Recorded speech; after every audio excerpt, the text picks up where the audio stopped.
Hey everyone, it's WOWMAN, and in today's episode, I did want to take a look at a very, very disturbing piece of analog horror, not to mention how underrated this series is as well. The series was created by a channel named Urban Spook, and has to be one of the most chilling analog horror series that I've ever seen. And because of that fact, I do want to put up a disclaimer stating that while this is a piece of fictional analog horror, it does not distract from the fact that this series does deal with a lot of very disturbing murders. Because the tale that this series does follow is that of a serial killer that is on the loose, police have been unsuccessful in bringing him to justice, with each murder growing increasingly more grim than the last. So I did want to put up that disclaimer before we get into it. But yeah, before we get into it, my name is WOWMAN. Please do not forget to subscribe. It would be great to have you, as well as commenting bruh on this video and liking the video as well. As you know, that would help us get pushed into the YouTube algorithm. But yeah, with all that out of the way, let's get into it.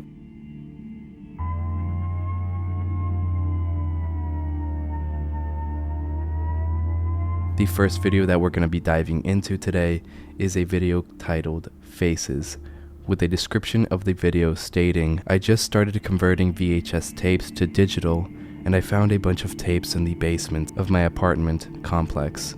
This was on one of them." So as I kind of stated earlier, this analog horror series does deal with a lot of disturbing imagery, so viewer discretion is advised. The video begins and goes on to state that 6 months ago, police found 3 paintings stored away in an abandoned storage area, each titled after recent murders. The first victim was Carla Gray, found with 36 puncture wounds to the face, and all her teeth removed. On the back of the first painting, the title, Carla's Teeth, was written. And what is shown before us is the deranged painting that the person who took Carla's life painted right before ending her life. Her mouth stretched out as he removed each tooth, one by one. The next victim was a person named Jackie Grimm. Now for this next one, I will be having to censor exactly where the person was stabbed. The person was found drowned with 27 puncture wounds to a censored area.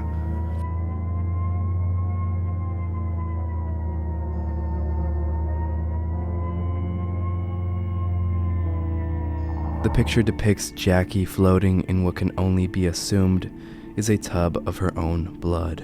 And by this point, it becomes very evident that there is a serial killer on the loose that has already taken the lives of 2 women, painting their faces right after killing them. Also, sorry if my voice is a little bit off today. I'm a little bit sick, so please bear with me. But unfortunately, these murders do not end here. The next victim was a person by the name of James Miller, found with his face torn off and his wrists sliced open. And perhaps the most gruesome death that we've seen so far is revealed to us in this next painting.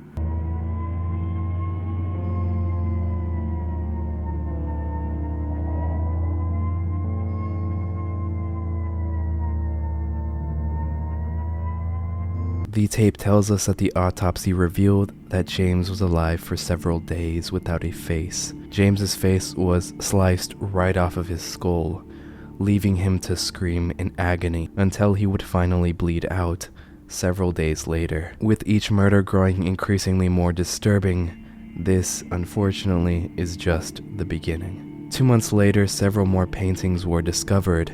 However, the titles of these paintings did not seem to be connected to any known cases at the time. Here are the other paintings and their titles.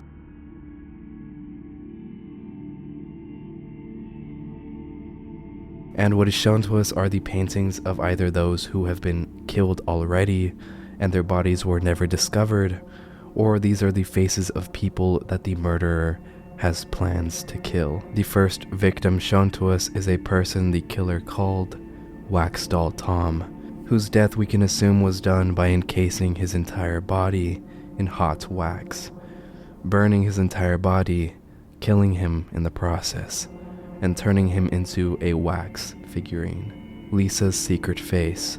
Lisa facing the same death as did James, having her face ripped off and leaving her to suffer until she finally bled out. The next person is hanging Timmy, who was strung up by a rope around his neck, the murderer painting his picture as he dangled from the ceiling. The series continues to grow increasingly more dark with each passing second. After Timmy, we are shown Daniel after the fire, and immediately afterwards we are shown Jennifer's last stare. Now again, it's extremely hard to say whether or not these paintings were simply the mad creation of the murderer's deranged imagination, or if they were painting from direct inspiration. We can only hope the former, because 3 people at this point have already been confirmed to have been killed by the murderer. We are then shown a statement that says, after going public with the case and sharing the paintings in hope of saving anyone that may be depicted, the police received 3 photos in the mail, all of them also titled. The photos appear to depict the victims, James Miller, Jackie Grimm, and Jimmy. Now, James Miller and Jackie Graham we have already been introduced to, James having his face ripped off, and Jackie passing out in a pool of her own blood. But Jimmy is someone new because the 3 confirmed victims were James, Jackie, and Carla. First, we are shown James's painting. His face appears to have been ripped off, just like the first painting, but there's something off about this one. James's face seems to be in a state of decay, like the murderer still has possession of James's body, and painted this days after James died, prying his eyes and mouth open for this painting. Jackie's painting is next, and the same thing appears to be going on. Jackie's eyes are glassy and bleak. Her skin looks wet, with blood from the tub that she was in. She's been gone for days, but remains where she was killed. The murderer is essentially taunting the authorities with these paintings, seeking attention for these disgusting murders. The last painting we are shown is of Jimmy, the 4th victim. And what's strange about this specific painting is that Jimmy appears to be still alive. His face looks incredibly thin and filled with fear. Jimmy does not have long, because Jimmy's been held in captivity, being starved to death, giving authorities a ticking life, leaving them to try and find the murderer before Jimmy starves. This entire tape was released to the public with the message, if anyone knows anything about these photos or paintings, please contact this number. However, there is still one more painting left. One final painting titled Self-Portrait, found 2 days ago. The face of the murderer. Now the second installment in this series is simply titled The Lighthouse. The episode picks up directly where we left off on the previous one, with the discovery of the self-portrait of the deranged murderer. And in this episode we are shown who was responsible for that painting's discovery. 4 weeks ago, a police officer named Bill Collins went missing along his wife and 2 daughters. Bill had previously discovered this painting in his home, clueless to how it could have ended up there. And then we are shown the self-portrait of the murderer once again. But then it goes on to say that while searching Bill's house, the police found one of his daughters hanging by the neck from the ceiling in the attic. And this is perhaps the darkest thing that we have seen in this series, and potentially even on this channel, because the daughter was only 2 years old. The tape continues and says that the Collins family car was found 12 days later. In the car, the police found a painting titled Long-Necked Angel. Angel was indeed the name of the youngest daughter found in the attic. The painting depicts the child, the neck stretched from the rope. And here, as we've seen before, the paintings are kind of acting as a calling card of the serial killer, similar to a very real serial killer who terrorized the San Francisco Bay Area. A killer that I'm sure you guys are familiar with called the Zodiac Killer. The Zodiac Killer would frequently taunt police and media with cryptic messages, often hiding them within ciphers. Within them, he would confess to past crimes and outline future ones. The killer's calling card was a cross-circle symbol that he signed most of his messages with, and sometimes left at the crime scene. However, going back to the tape, it states that the search would lead to an old lighthouse standing just a few miles away from the abandoned car. Authorities followed the trail to the abandoned lighthouse, and when they got there on the door to the lighthouse, an abstract face was painted in red. The demonic face painted on the door to the lighthouse is shown to us. Another self-portrait from the serial killer. The police right on the tail end of the murderer, just out of reach, but the murderer always one step ahead. And what's very interesting is that the murderer wants the police to go into the lighthouse, his face taunting them as they enter. And when they make their way inside, they find the charred corpse of a missing teenager named Daniel Williams. Daniel Williams, the person that we were introduced to in the previous episode. But what is hard to say is that whether or not this murder was meticulously planned, the murderer painting this picture before he would even kidnap Daniel, or if Daniel's lifeless body has been lying there for weeks now. The police continue to proceed into the tunnels, making their way deeper into the den of this demon of a human being. Here the police would find 2 more corpses belonging to Jennifer White and her daughter, Lisa White. They have been missing for 7 months. Jennifer and Lisa. Both people corresponding to these photos in the last episode. The last thing that the police found was a moist barrel, emitting a foul stench. And what was filled inside of this barrel was the mangled meat and bones of the entire Collins family. The test also showed extreme volumes of amphetamine. Amphetamine typically being used as a prescription used to treat ADHD. However, if used in extreme amounts, like the amounts found in the barrel, taking too much of amphetamine can increase your heart rate and blood pressure. You may have chills, nausea, and vomiting. You may become shaky and restless. You may even see or hear things that may not even be there, and believe things that are not true, meaning that the entire Collins family were being psychologically tortured with this substance before their death. Photos of the Collins family, moments before their death, were found scattered around the barrel. Here are the photos.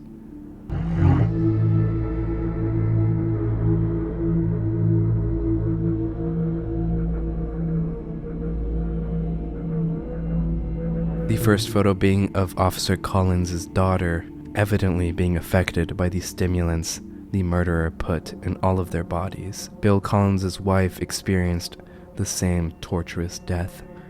And finally, we are shown Bill Collins. The last thing we are shown is a 4th picture depicting an unknown face. A photo of the serial killer.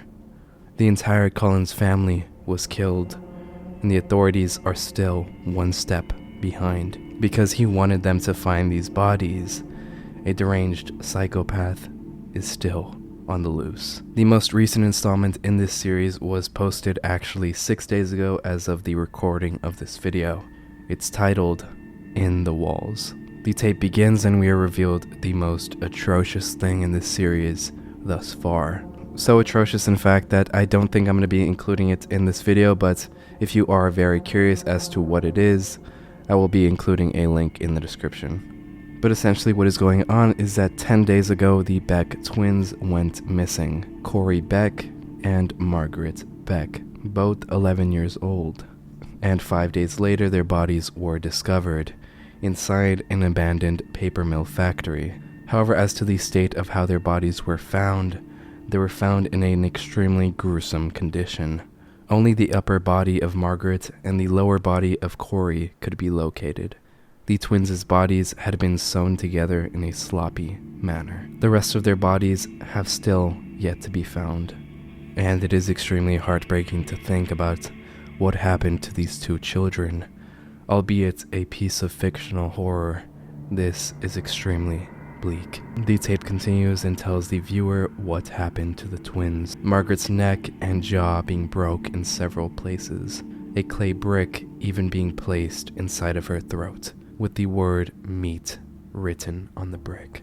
And I'm also not going to be including this other part as well because it is truly horrifying. The tape then goes on to say that a week before their disappearance, Corey had been dared by 2 of his friends to spend an hour in a remote cabin near Tiger Lake. Allegedly, Corey went inside alone with his digital camera while his friends waited outside. After 4 minutes, Corey ran out screaming that he had seen a face. According to his friends, Corey's left arm was badly bruised. There was someone in that cabin that night, most likely the serial killer, having grabbed Corey but was unsuccessful in taking him. And after that night, the killer was set on taking Corey's life. While investigating the cabin, police found a wardrobe connected to a crawl space inside the walls. Corey's camera was found on the floor inside this open wall cavity. This is what was on the camera, and then we are shown each image that the camera took. The first appearing to be the entrance of the underground cave, the next being a piece of wire most likely being used to run electricity into the cabin and the cave. The third of a corridor leading further into the depths of the cave. And the final picture that the camera took is that of the serial killer, not a self-portrait or a painting on a door. This is him, the psychotic human being that is causing these cruel murders. And this is where the series concludes. A serial killer still on the loose. A photograph of a man responsible for these horrendous murders has been found. One step closer to justice for all the victims involved. But yeah, that pretty much does it for this very interesting series. I'm really glad that I took a look at it because this series is very underrated and legitimately very chilling. It is fictional though, so don't worry, no need to comment, is this real? Because I have gotten those in previous analog horror videos, so not real, don't worry. But yeah, if you enjoyed this video, please do not forget to subscribe. My name is WOWMAN, it'd be great to have you, as well as liking the video and commenting bruh, because that was fun last time. And yeah, that's pretty much everything. Thank you so much for spending some time with me. It's always super great. And yeah, I'll see you in the next one. Bye. Bears, then the defense, which hadn't put up a sack in 12 quarters, finally...